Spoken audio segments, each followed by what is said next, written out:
Hi everyone, मैं DN Tripathi और आज हम लोग डिस्कस करने जा रहे हैं हेनरी लॉ। आपने नेक्स्ट टर्म पे पिछले लेक्चर में मेरे देखा था प्रीवियस लेक्चर में कि किस तरह से सॉल्युबिलिटी और प्रेशर एक दूसरे से रिलेटेड होते हैं। आपने देखा था as we increase the pressure solubility increases. इसका रीजन मैंने आपको बताया था because the mobility of the gas ion decreases. Gaseous ions जो है मोबिलिटी डिक्रीज कर जाती है और प्रेशर बढ़ाने पर सॉल्युबिलिटी भी इंक्रीज होती है। तो कितने अमाउंट में इंक्रीज होती है? क्वांटिटेटिवली। इसी चीज को कोरिलेट करता है हेनरी लॉ। तो पहली और फर्स्ट पॉइंट अपने को ध्यान में रखना है, given by Henry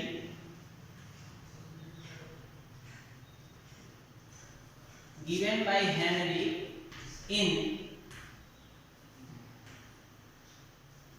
1803 it gives quantitative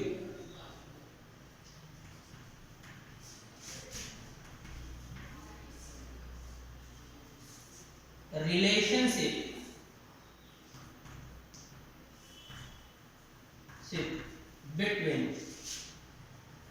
between solubility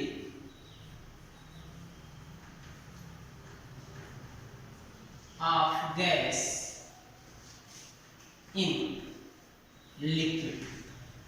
यानी कि ये जो हमें ये बताता है कि कितने अमाउंट में गैस लिक्विड में डिसॉल्व होगी with respect to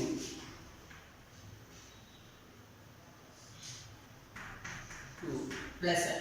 यानी कि प्रेशर और amount of gas dissolve in liquid में क्या रिलेशनशिप है, इसके बारे में ये हमें बताता है। तो सबसे पहले हम इसको थोड़ा सा समझेंगे। जैसे अगर आपके पास ये एक लिक्विड सॉल्यूशन है, एक लिक्विड है और यहाँ पे ये गैस है, और अगर हम इस पे पिस्टन लगाते हैं, एक पिस्टन लगा करके प्रेशर लगाते हैं, तो जैसे ही हम इस पे प्रेशर अप्लाई करेंगे तो ये गैस मॉलिक्यूल इस लिक्विड में डिसॉल्व हो जाएगा, सॉल्युबल हो जाएगा। यानी कि as we increase the pressure the amount of gas dissolve increases. यानी कि यहाँ से डायरेक्टली ये स्टेटमेंट दिया जा सकता है, mass of gas amount of gas dissolve is directly proportional to pressure. और डायरेक्टली प्रोपोर्शनल को हटाओगे, इक्वल टू में चेंज करोगे, एक कांस्टेंट आपको मिल जाएगा K। अब यहाँ बहुत ध्यान देने वाली बात है, ये जो यम है ये अमाउंट ऑफ गैस डिसॉल्व है। ये क्या है? Amount of gas dissolve. और अमाउंट ऑफ गैस डिसॉल्व को ही हम क्या बोलते हैं? सॉल्युबिलिटी भी बोलते हैं। तो सिंपली हम ये क्या कह सकते हैं कि जो सॉल्युबिलिटी है is directly proportional to pressure. Solubility क्या है? प्रेशर के डायरेक्टली प्रोपोर्शनल है। तो फाइनली अब ये जो सॉल्युबिलिटी को अगर हमें रिप्रेजेंट करने के लिए कह दिया जाए, सॉल्युबिलिटी यानी कि कंसंट्रेशन के अमाउंट ऑफ सॉल्यूट को रिप्रेजेंट करने के लिए बहुत सारे टर्म्स होते हैं, मोलैरिटी, मोलैलिटी, मोल फ्रैक्शन। तो चूंकि मोल फ्रैक्शन को हेनरी ने मोल फ्रैक्शन को कंसीडर किया और मोल फ्रैक्शन की बेसिस पर हेनरी ने अपना ला दिया। और वो स्टेटमेंट पहले आप ध्यान से देखिए, और यही जो आपका स्टेटमेंट है, मोस्टली यही स्टेटमेंट आपको हेनरी लॉ का दिया जाता है, the mass of gas dissolve, the mass of gas dissolve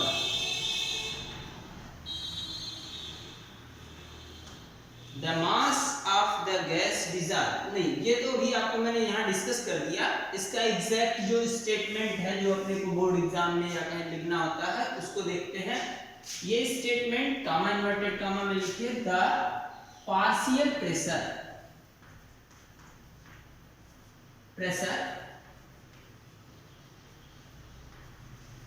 the partial pressure of a gas in vapor phase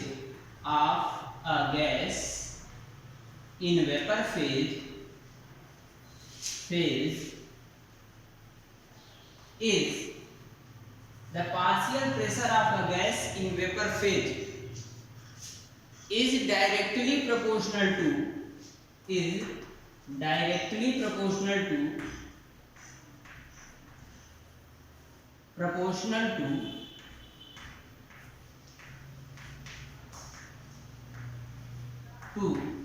mole fraction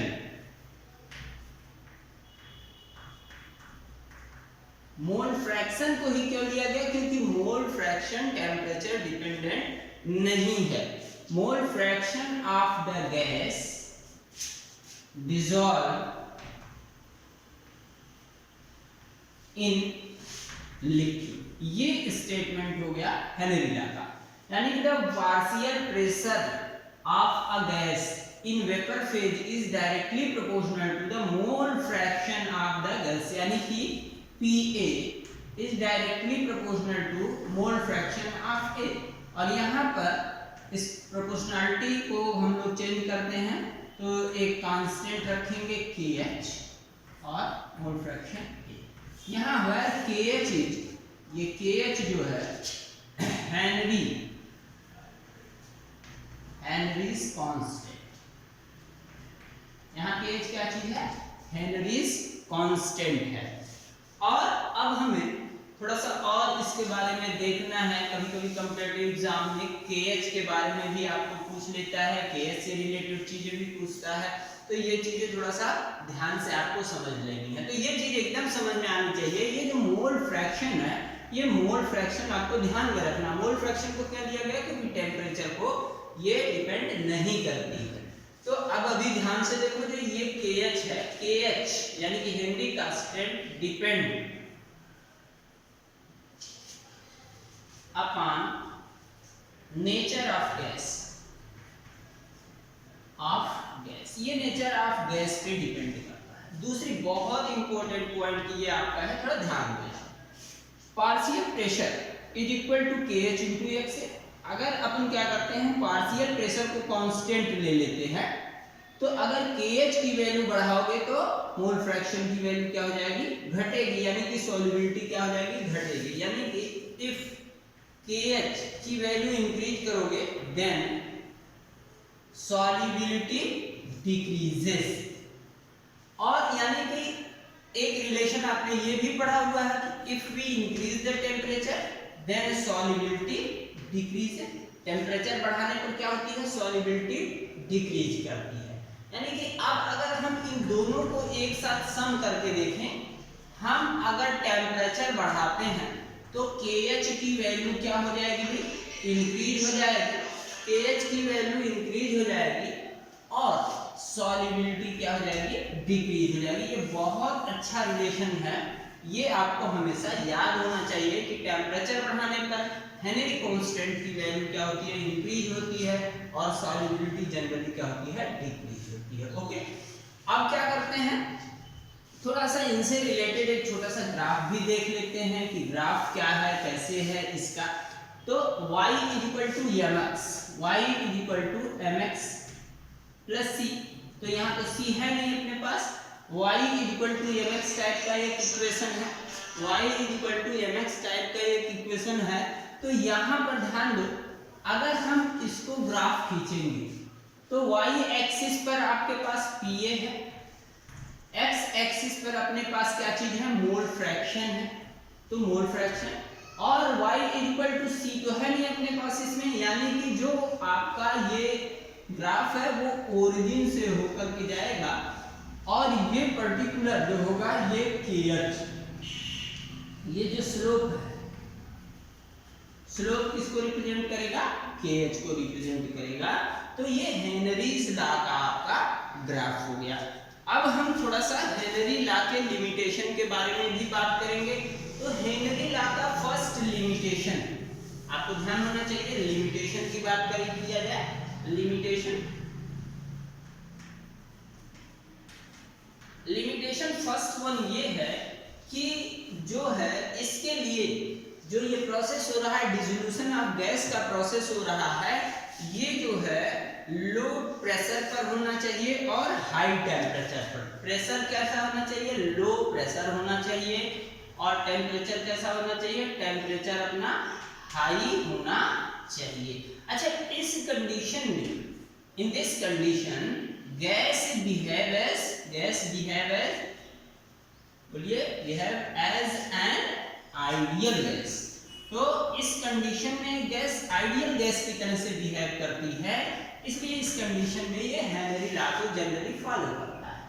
अब हम बात करेंगे इसके दूसरी कंडीशन की, मतलब ये हो गया सॉल्यूट डज नॉट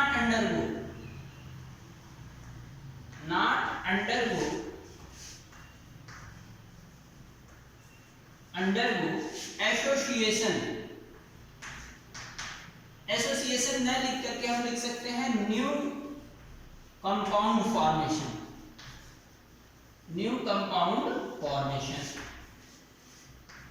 ऐसा नहीं है कि वो नया कोई कंपाउंड फॉर्मेशन कर ले। जैसे सिंपली अगर अपन क्या कर रहे हैं, HCl को,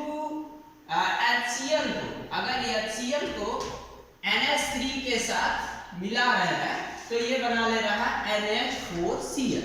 तो ये इस कंडीशन में ये इस कंपाउंड को फॉलो नहीं करेगा, हेनरी लॉ को फॉलो नहीं करेगा, यानी कि न्यू कंपाउंड सॉल्यूट और सॉल्वेंट को नहीं बनाना चाहिए। तो ये चीज अपने को ध्यान में रखना है। अब इसके एप्लीकेशन को भी कभी कभी आपसे पूछता है, तो 2 मिनट और आपका, उसके बाद एप्लीकेशन की भी बातें आपको फटाफट मैं समझा देता हूं।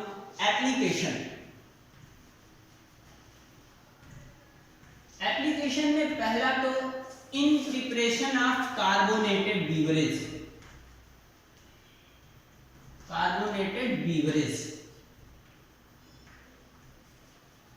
जैसे आपके सॉफ्ट ड्रिंक हो गया, सोडा वाटर हो गया, ये सब चीजें बनाने में हाई प्रेशर पर कार्बन डाइऑक्साइड को जो है इनमें क्या कर दिया जाता है, सॉल्युबल कर दिया जाता है, तो कार्बोनेटेड बीवरेज के प्रिपरेशन में।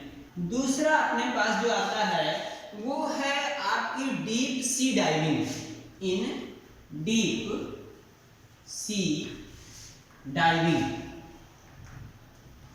तो आप जानते हो जो सी में, समुद्र में जो स्कूबा डाइवर्स होते हैं, वो जब समुद्र के नीचे जाते हैं तो वहां पर प्रेशर ज्यादा होता है, समुद्र में नीचे जाने का प्रेशर बढ़ता जाता है।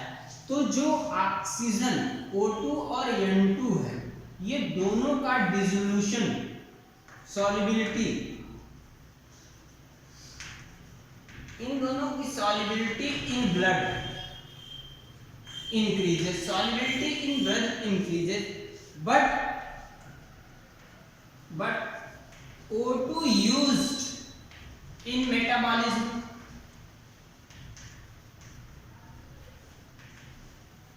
O2 का यूज तो मेटाबॉलिज्म में होता है, बट ये जो N2 है ये अपने सिस्टम में, अपने बॉडी में बची रह जाती है इन सॉल्युबल फॉर्म में, and it causes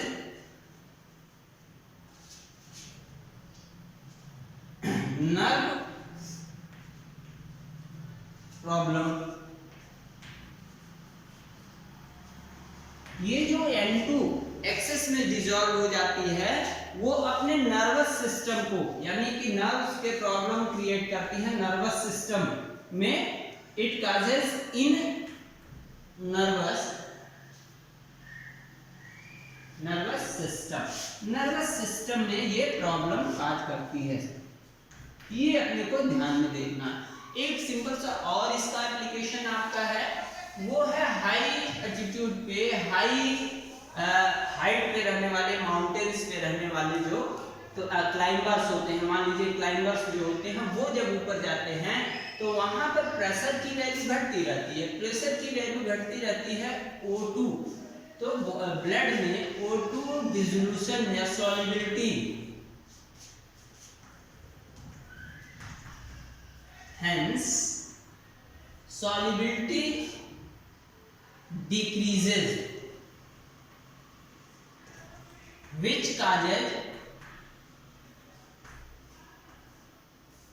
causes anoxia disease.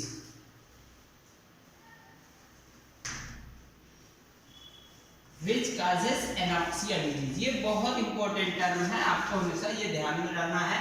तो कार्बोनेटेड ब्यूरेज के प्रोडक्शन में, डीप सी डाइविंग में यानी स्कूबा डाइवर्स इसका यूज करते हैं। साथ ही में हाई माउंटेन्स पे रहने वाले या माउंटेन पे चढ़ने वाले जो होते हैं वो क्या करते हैं, जब ऊपर जाते हैं तो प्रेशर कम होता है, प्रेशर कम होने से सॉल्युबिलिटी O2 की ब्लड में डिक्रीज कर जाती है और उसके कारण क्या होता है, एक वीकनेस आने लगती है, सोचने की क्षमता कम होने लगती है। इस डिजीज को एनाक्सिया बोलते हैं। Okay, thank you very much.